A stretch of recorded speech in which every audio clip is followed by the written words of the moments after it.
Boy, oh boy, oh boy, oh boy, oh boy. I have been saying that a lot today, but man, I'm gonna tell you this story right here, bruh. I was in disbelief, but actually really not, because this was the predictable outcome of left-wing woke policies, okay?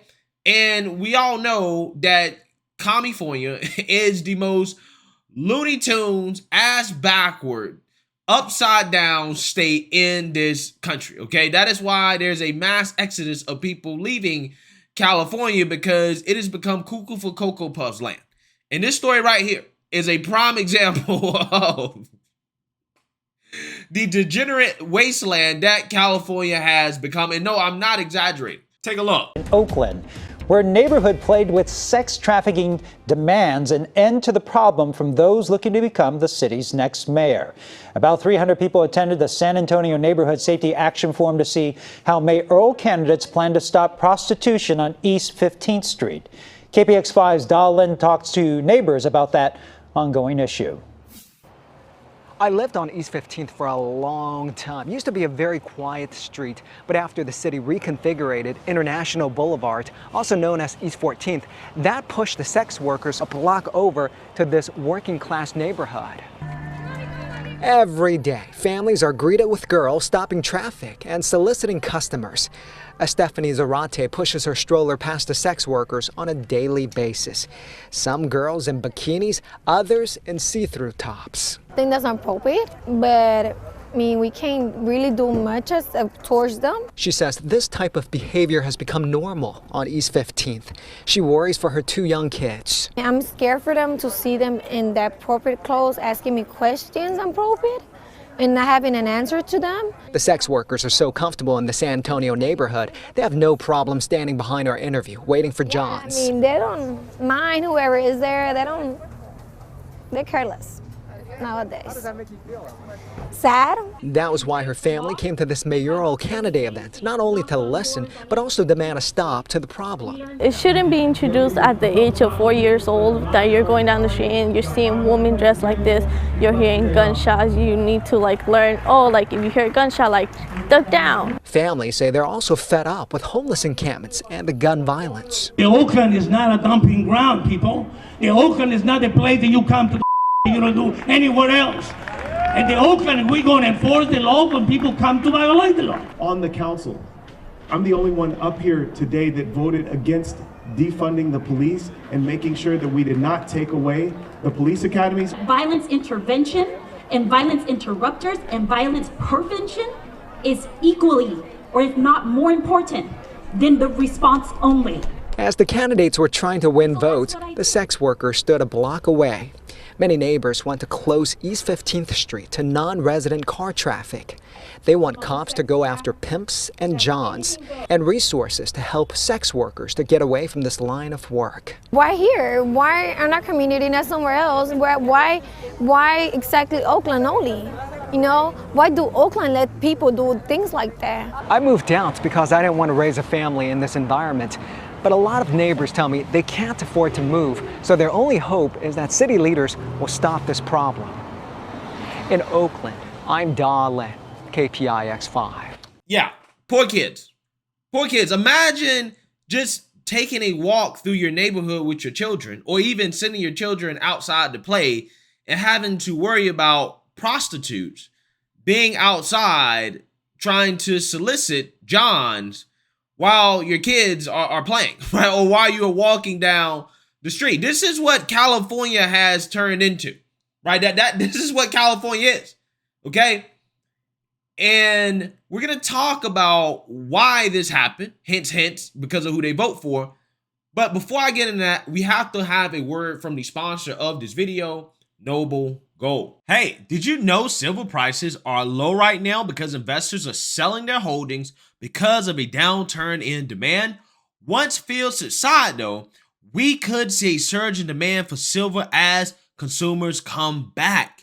A perfect time to get your silver IRA started. And this month, you'll get a free 3-ounce American silver virtual coin with every qualifying $20,000 IRA purchase or rollover today. You can't go wrong with Noble Gold. Call the team now at 877-646-5347 to find out more, or visit noblegoldinvestments.com. That's noblegoldinvestments.com. So without further ado, let's roll the clip so we can learn about exactly why this is happening in Oakland. Take a look. National City's mayor says a bill designed to stop police from giving tickets for loitering is now having serious unintended consequences. Senate Bill 357 was passed in September. It decriminalizes loitering with the intent to sell sex. CBS 8's Kirsten Holmes has more tonight from National City. I'm here at National City Hall, where Mayor Sotelo Solis and other leaders I talked to say that stopping police from writing tickets for loitering is emboldening sex workers. But even driving home myself, when I see, a scantily clad, literally pasties and a thong, woman out there, I can only imagine that, what that person is feeling. National City Mayor Alejandro Sotelo Solis says SB 357, the bill that repealed anti-loitering laws in California, will not officially go into effect next year, but because it's already signed, the law enforcement is already hands tied, but it's also the boldness in the summertime of these human trafficked and the Johns, they're taking advantage of it from 10 in the morning till the lunchtime hour to right when work gets out. And it's frustrating. It's not so much, hey, we can't do anything. It's, well, what are we supposed to do?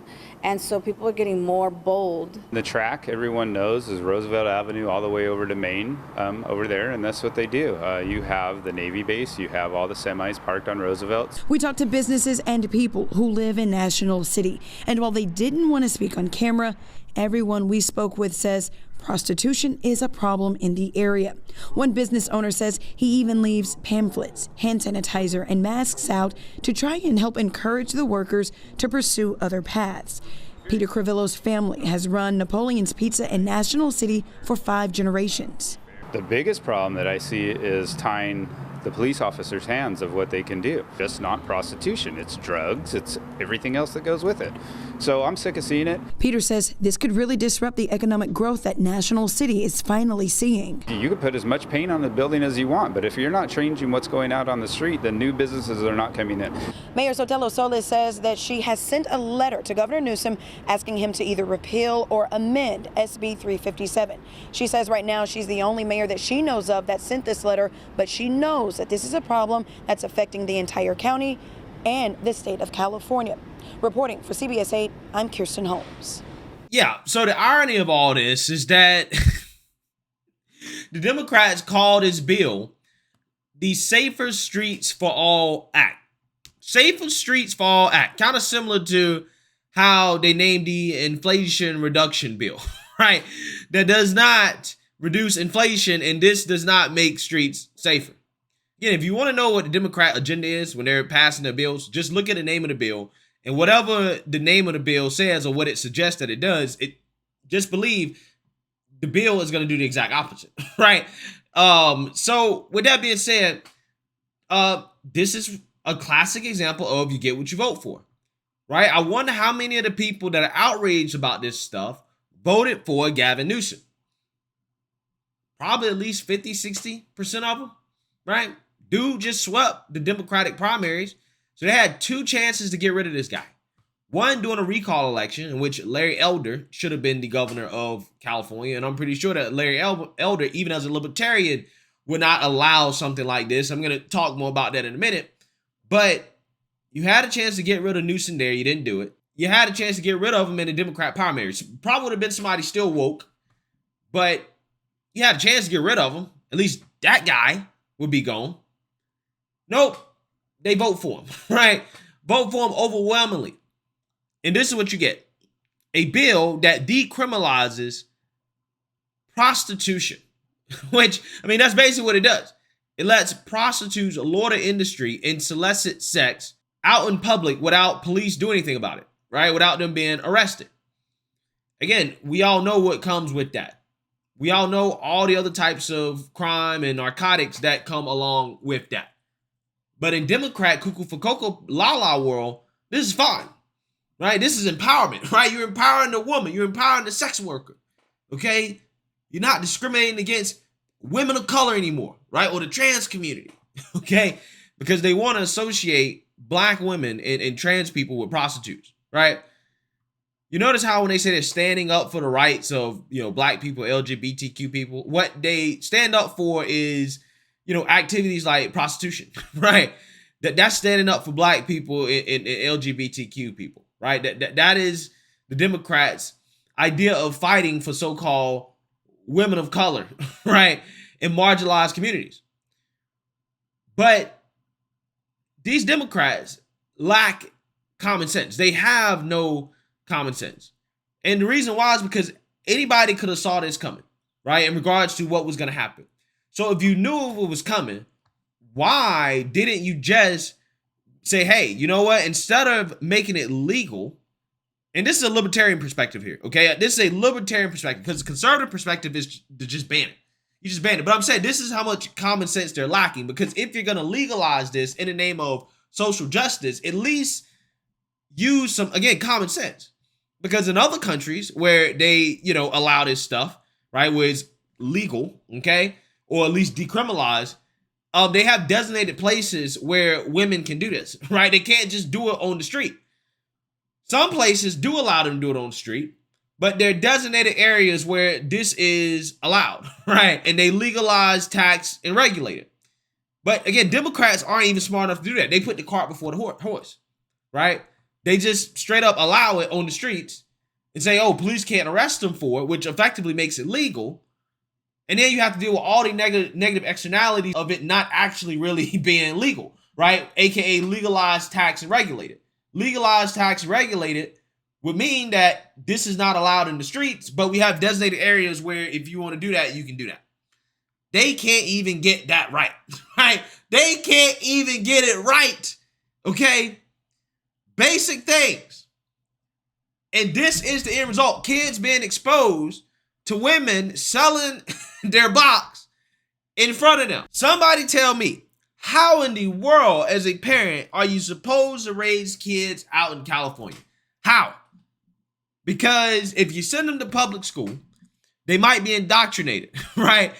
The teachers, the woke teachers might try to give them, sexual books with pictures and stuff in the name of LGBTQ rights. That's what you have to deal with. Hey, you also have to deal with some of these teachers trying to, make your kid change their pronouns, become trans, eventually get hormones, go to church. You gotta worry about that. And then when they come home, you gotta worry about either crime, right? Or you gotta worry about them being exposed to prostitutes. How are you supposed to raise kids in a place like California? I don't understand. I don't get it. But the point of this video is this. When you go and you vote, you need to pay attention to your local and state elections. Local and state elections are how your state turned into California. Everybody loves the national politics, but the local and state politics is what affects you the most. And if you are in a liberal city or a liberal state, this is exactly what you sign up for when you vote for far left woke progressives. You're signing up for prostitutes to sell their cat on your street in front of your children, right? That is what you sign up for. That is a part of the end game. If anybody's ever played a game of Grand Theft Auto, right, or Saints Row, probably more like Saints Row. That is what the left, that's what they want California to be, right? It is going to be lawless, right? Lawless. Kufa Cocoa Puff upside down world that is not in tune with reality. I'm telling you, pay attention to your local and state elections. That matters. Let me know what you guys think. Make sure you like, comment, and subscribe. Most importantly, share a Black conservative perspective. Peace.